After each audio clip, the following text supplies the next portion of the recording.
الحمد لله الحمد لله والصلاة والسلام على سيدنا محمد وعلى آله وأصحابه أجمعين. الحمد لله والصلاة والسلام على سيدنا محمد وعلى آله وأصحابه أجمعين. أما بعد فأعوذ بالله من الشيطان الرجيم. بسم الله الرحمن الرحيم. وإذ تأذن ربكم لئن شكرتم لأزيدنكم ولئن كفرتم إن عذابي لشديد. وقال الله تعالى: ما يفعل الله بعذابكم إن شكرتم وآمنتم وكان الله شاكرا عليما. صدق الله العظيم. اللهم صل على سيدنا محمد النبي الأمي وعلى آله وأصحابه وسلم. اللهم صل على سيدنا محمد النبي الأمي وعلى آله وأصحابه وسلم. میرے معزز مسلمان بزرگوں، عزیز بھائیوں، اللہ تعالیٰ کا ارشاد ہے کہ اللہ کریم نے تمہیں آگاہ کیا، وَإِذْ تَأَذَّنَ رَبُّكُمْ، تمہارے رب نے تمہیں آگاہ کیا ہے کہ لَإِن شَكَرْتُمْ لَأَزِيدَنَّكُمْ، شکر کرو گے تو میں تمہیں اور زیادہ دوں گا. وَإِذْ تَأَذَّنَ رَبُّكُمْ، اللہ تعالیٰ نے تمہیں آگاہ کیا ہے، تمہارے رب نے تمہیں آگاہ کیا ہے. لَإِن شَكَرْتُمْ لَأَزِيدَنَّكُمْ، شکر کرو گے تو اللہ تعالیٰ کہتے ہیں میں تمہیں اور دوں گا، اور زیادہ دوں گا. وَلَئِن كَفَرْتُمْ، اور اگر تم نے ناشکری کی، إِنَّ عَذَابِ لَشَدِيد، میری پکڑ، میرا عذاب بھی بڑا سخت ہے. مَا يَفْعَلُ اللَّهُ بِعَذَابِكُمْ إِن شَكَرْتُمْ، میں تمہیں عذاب کیوں دوں؟ فرمایا ما يفعل اللہ بعذابکم، اللہ تعالیٰ تمہیں عذاب کیوں دے؟ ان شکرتم وآمنتم، اگر تم شکر گزار ایمان والے بن جاؤ تو اللہ کہہ رہا ہے مجھے کیا پڑی تمہیں عذاب دوں. ما يفعل اللہ بعذابکم ان شکرتم وآمنتم، اللہ تعالیٰ تمہیں کیوں عذاب دے؟ ان شکرتم وآمنتم، اگر تم ایمان والے شکر گزار بن جاؤ تو مجھے کیا پڑی تمہیں عذاب دے. وَكَانَ اللَّهُ شَاكِرًا عَلِيمًا، اور وہ ذات تو بڑا قدردان ہے، بڑی جاننے والی ذات ہے. تو اللہ تعالیٰ نے آگاہ کیا ہے شکر کرو گے میں اور دوں گا. بتائیے کوئی اپنے اللہ پر اعتماد رکھتا ہو اور اللہ کو اللہ اور اس کو اپنی قدرت اور صفات کے ساتھ مانتا ہو تو اس کے نزدیک اس پیغام کی کتنی اہمیت ہے کہ اللہ تمہیں آگاہ کر رہا ہے کہ تمہیں پریشانی نہیں آئے گی، تمہیں تنگی نہیں آئے گی، تمہارے لیے نعمتوں کے دروازے کھلیں گے، تمہارے لیے آسانیوں کی شکلیں بنیں گی. تمہیں یہ اللہ تعالیٰ نے آگاہ کیا ہے، کوئی عام آدمی کا پیغام تو ہے نہیں کہ وہ دینا چاہے تو کوئی رکاوٹ ڈال دے، کچھ دینا چاہے تو مسائل کھڑا کر دے. یہ تو وہ ذات آگاہ کر رہی ہے، الا لہ الحکم، اس کا فیصلہ چلتا ہے. واللہ یحکم لا معقب لحکمہ، اور جب وہ ذات فیصلہ کر دے اور طے کر دے دنیا کی کوئی طاقت اس فیصلے کو رد نہیں کر سکتی. للہ ملک السماوات والارض، وہ زمین و آسمان کا اکیلا بادشاہ ہے. القہار، بڑا زبردست ہے. العزیز، سب پہ غالب ہے.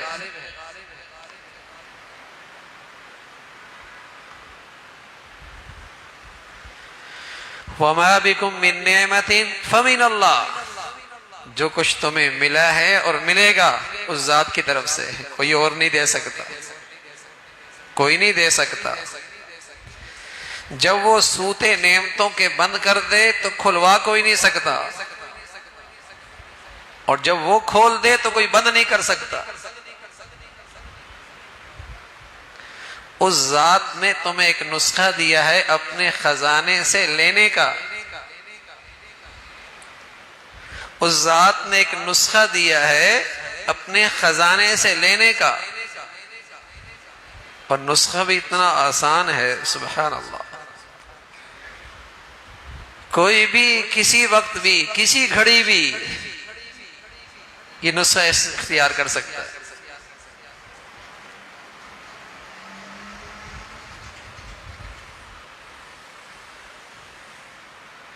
غموں کے تذکرے، مشکلات کے تذکرے، مسائل کے شکرے، مصائب کے تذکرے تو ہر جگہ ہی ہو رہے ہیں، اور آدمی کہہ کہہ کر سن سن کے ڈپریشن میں جا رہا، ڈپریس ہو رہے ہیں، مایوسیوں کی طرف جا رہے ہیں۔ لیکن وہ ذات جو ماؤں سے زیادہ مہربان ہے اور ماؤں سے زیادہ پیار کرنے والی ذات ہے، کوئی ہے اس کی طرف بھی توجہ کرنے والا؟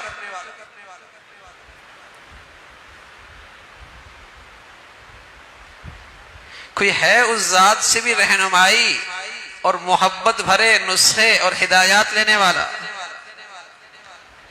وَإِذْ تَأَذَّنَ رَبُّكُمْ، تمہارے رب نے تمہیں آگاہ کیا ہے، لَإِن شَكَرْتُمْ لَأَزِيدَنَّكُمْ، شکر کرو گے میں اور زیادہ دوں گا، اور زیادہ دوں گا۔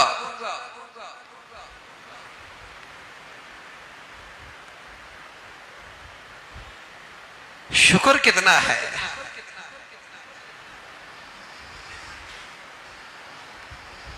اللہ کی نعمتوں پہ شکر کتنا ہے؟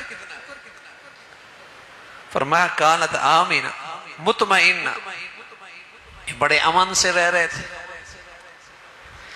کہ باہر کے خطرات بھی کوئی نہیں، مطمئنہ، اندر بھی بڑا اطمینان۔ سبحان اللہ، یہ اللہ کا بڑا انعام ہوتا ہے کہ باہر بھی خطرہ نہ ہو اور اندر بھی بے سکونی نہ ہو، نہ اس کی جان کو خطرہ، نہ مال کو خطرہ، نہ عزت کو خطرہ، نہ آبرو کا خطرہ، کوئی خطرہ نہیں، امن اور مطمئن، اندر بھی کوئی چیز اسے بے چین نہیں کر رہی، پریشان نہیں کر رہی، مطمئن، سکون۔ فرمایا کانت آمنہ مطمئنہ، بڑے امن سے، بڑے اطمینان سے، یأتیہا رزقہا من کل مکان، ان کی ضروریات ہر طرف سے پوری ہو رہی تھی۔ یأتیہا رزقہا من کل مکان، ہر جگہ سے، مشرق، مغرب، شمال، جنوب، زمین، آسمان، سب ان پہ سخی تھا۔ آسمان سخاوت کا مینہ برسا رہا تھا، زمین سخاوت کے غلے اگا رہی تھی، ہر طرف امن اطمینان، یأتیہا رزقہا من کل مکان۔ ان سے کون سی ایسی بدعملی ہوئی کہ نہ باہر کا امن رہا اور نہ اندر کا سکون رہا؟ کون سی مصیبت ہو گئی؟ آج کی انسان کی کوتاہ نظری یہ ہے، کوتاہ نظری یہ ہے، کم علمی یہ ہے کہ وہ صرف ظاہری شکل کی صحیح اور خرابی کو دیکھتا ہے، پیچھے نہیں دیکھتا۔ حالانکہ عقل مندی یہ ہے کہ اگر لائٹ میں روشنی نہیں ہے تو پیچھے کوئی خرابی ہوگی، اگر روشنی ختم ہو گئی، ساری بند ہو گئی، کہیں پیچھے خرابی ہو گئی ہو، بجلی نہیں آ رہی، اور اگر یہ روشن ہو گیا تو ظاہر اس لائٹ کے اندر تو نہیں ہے روشنی، باہر سے آ رہی ہے، پیچھے سے آ رہی ہے۔ لیکن آج کے انسان کی کوتاہ نظری کیا ہے؟ وہ صرف ظاہری نقشوں کو ذمہ دار ٹھہراتا ہے، ظاہری نقشوں کو ذمہ دار ٹھہراتا ہے، پیچھے نہیں دیکھتا کہ پیچھے کون سی ذات ہے اور کس سبب سے یہ حالات پیش آ رہے ہیں۔ اگر اولاد نافرمان ہے تو اس کے پیچھے بھی کوئی سبب ہوتا ہے. اگر حکام ظالم اور بددیانت ہیں تو اس کے پیچھے بھی کوئی سبب ہوتا ہے. ظہر الفساد فی البر والبحر، تمہیں بر و بحر میں جو یہ فساد نظر آ رہا ہے، بارشیں ہو تو زحمت، نہ ہو تو مصیبت.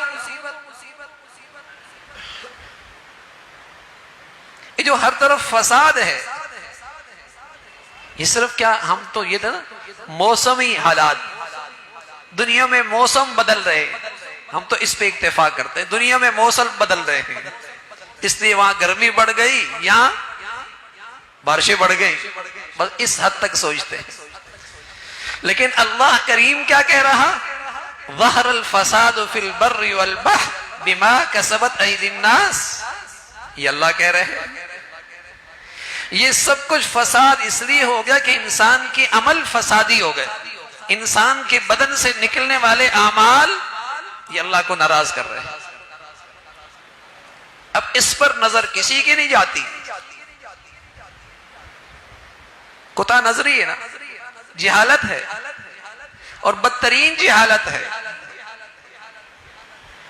وہ اس ظاہری سطح تک جا کے اسباب و وسائل تک جا کے رک جاتا ہے، اور اس کے پیچھے جو اللہ کا پیغام ہے اس پر توجہ نہیں. فرمایا امن بھی تھا، اطمینان بھی تھا، پھر بدامنی کیوں ہو گئی؟ اور ہر آدمی خوف کا شکار کیوں ہو گیا؟ پتہ نہیں کل کیا ہوگا، پتہ نہیں کل کیا ہوگا. ہر آدمی جو خوف زدہ ہے، فرمایا لباس الخوف، ہم نے انہیں خوف کا لباس پہنا دیا. سوتے اٹھتے گھر باہر ہر وقت ایک خوف میں ہیں، پتہ نہیں کل کیا ہوگا. قرآن کہتا ہے لباس الخوف، خوف کا لباس پہنا دیا. جیسے ہر آدمی انسان کی جسم پہ لباس ہوتا ہے، بدلتا رہتا ہے، گھر کا اور باہر کا اور دفتر کا اور شادی کا اور، لیکن لباس جسم پہ ہوتا ہے. ایسا ہی خوف اس کی جان نہیں چھوڑتا، نیندیں اڑی ہوئی ہیں، سکون ختم ہے. لباس الخوف والجوع، اور آج اسے بھوک اور معیشت پریشان کر رہی ہے، پریشان کر کے رکھ دیا. حالانکہ بڑے امن سے رہتے تھے، اطمینان سے رہتے تھے. تو اللہ کریم نے فرمایا کہ ان سے گناہ کیا ہوا؟ فَكَفَرَتْ بِأَنْعُمِ اللَّهِ فَكَفَرَتْ بِأَنْعُمِ اللَّهِ فَأَذَاقَهَا اللَّهُ لِبَاسَ الْجُوعِ وَالْخَوْفِ. انہوں نے اللہ کی نعمتوں کی بڑی ناشکری کی، نعمتوں کی بڑی ناشکری کی. جوانی دیکھیے، صحت دیکھیے، دولت دیکھیے، مال دیکھیے، خوشحالی دیکھیے، کتنے کھل کے ان میں اللہ کی نافرمانیاں کرتے ہیں. ہر نعمت میں کھل کر اللہ کو ناراض. ایسی احسان فراموشی، پھر انہیں نعمتوں میں لذت ملے، ایسا نہیں ہوتا. اور سب سے بڑھ کر فَكَفَرَتْ بِأَنْعُمِ اللَّهِ، جس نعمت کو اللہ نے بہت بڑی نعمت قرار دیا، وَأَتْمَمْتُ عَلَيْكُمْ نِعْمَتِي، میری عظیم الشان نعمت آج مکمل ہو گئی، جو سب سے بڑی نعمت ہے، جسے اللہ عظیم الشان نعمت قرار دے رہے. وَأَتْمَمْتُ عَلَيْكُمْ نِعْمَتِي، میری نعمت. یوں تو اللہ کی ہر نعمت ہے، لیکن خصوصیت کے ساتھ اس کے بارے میں فرمایا یہ اتنی عظیم الشان ہے کہ عظیم الشان رب خود کہہ رہا ہے یہ میری نعمت ہے. اور وہ نعمت کیا تھی؟ وہ نعمت اسلام تھی، وہ نعمت اسلام تھی، وہ نعمت اسلام تھی. ہونا تو یہ چاہیے تھا کہ اس مسلمان کو اس نعمت پہ فخر کرتا، اس نعمت کو اپنی لیے اعزاز سمجھتا اور دل و جان سے اس نعمت کی قدر کرتا. لیکن اب اس کے سامنے رنگ نسل ہے، وطن ہے، علاقے ہیں، برادری ہے، قوم ہے، ملک ہے، یہ نئے بت ہیں. اور مادیت سب سے بڑا بت ہے جس کی پوجا ہو رہی ہے، جس کے لیے ہر غلط کام جائز. نعمت اسلام کی نہ قدری ہوئی. وقال اننی من المسلمین. اللہ کو تو یہ پسند ہے کہ یہ اسلام پہ فخر کرتا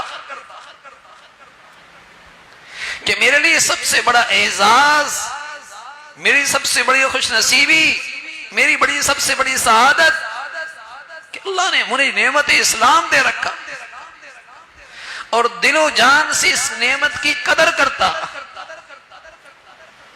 لیکن کتنی ناشکری ہے، قدر تو دور کی بات ہے، بدقسمتی ہے. سوچ یہاں تک جا پہنچی ہے کہ اسلام کو اپنی ترقی کے راستے میں رکاوٹ سمجھ،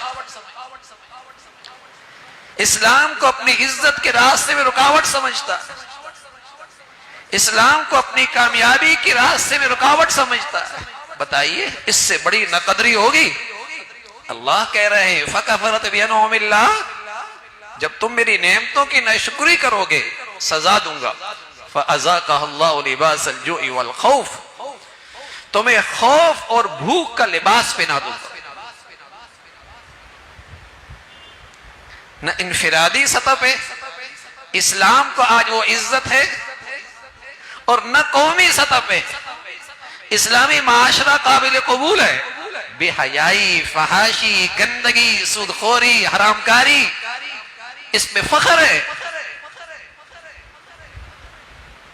ان ساری گندگیوں کو گلے لگا لیا، اور پھر سکون، اور پھر اطمینان. اللہ نے تو آگاہ کر دیا کہ نعمتوں پہ شکر کرو. تمہیں مادی نعمتیں دے رکھی ہیں، روحانی نعمتیں دے رکھی ہیں، اور ان نعمتوں میں سب سے بڑھ کر نعمت ایمان،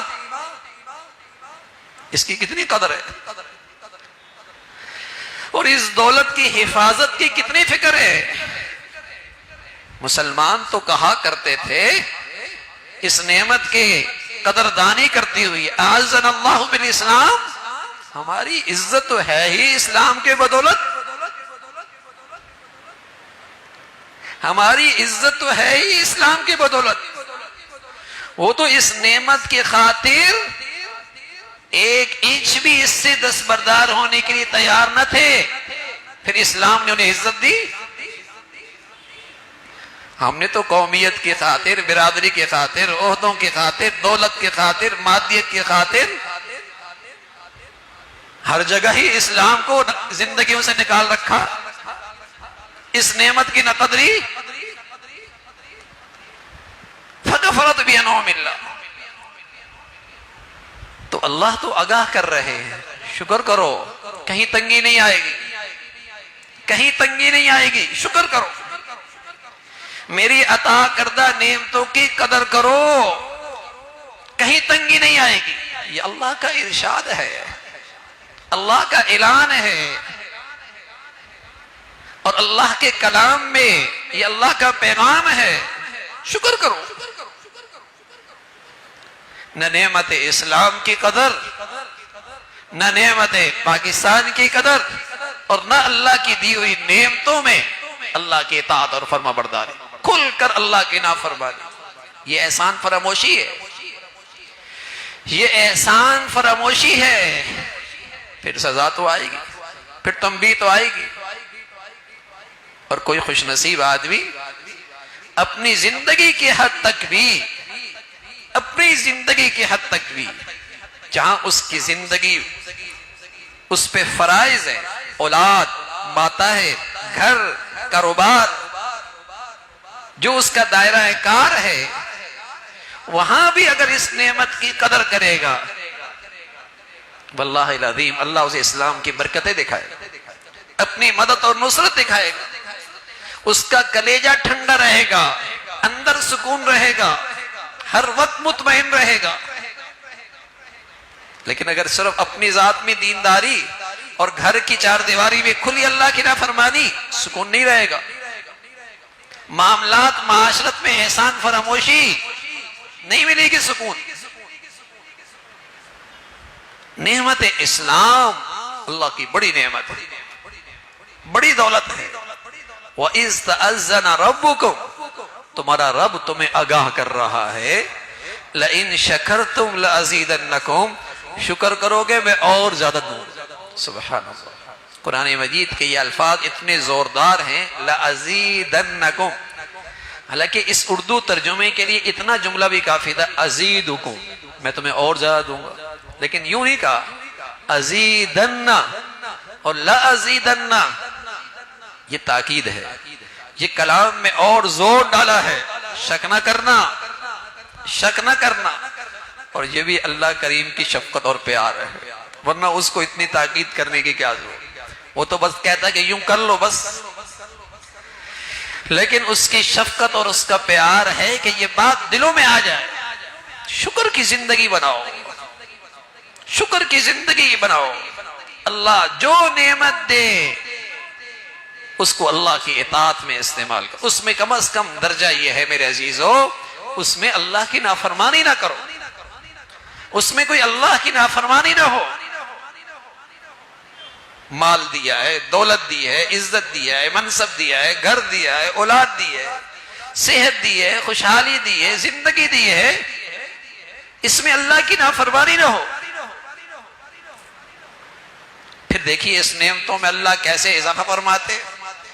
کبھی تو 1 سے 2 کر دیں گے، 2 سے 3 کر دیں گے، اور کبھی سبحان اللہ یوں اضافہ فرمائیں گے کہ نعمت کی شکل ایک ہی ہوگی اور چھوٹی سی ہوگی، لیکن وہ ہزاروں نعمتوں پہ بھاری ہوگی.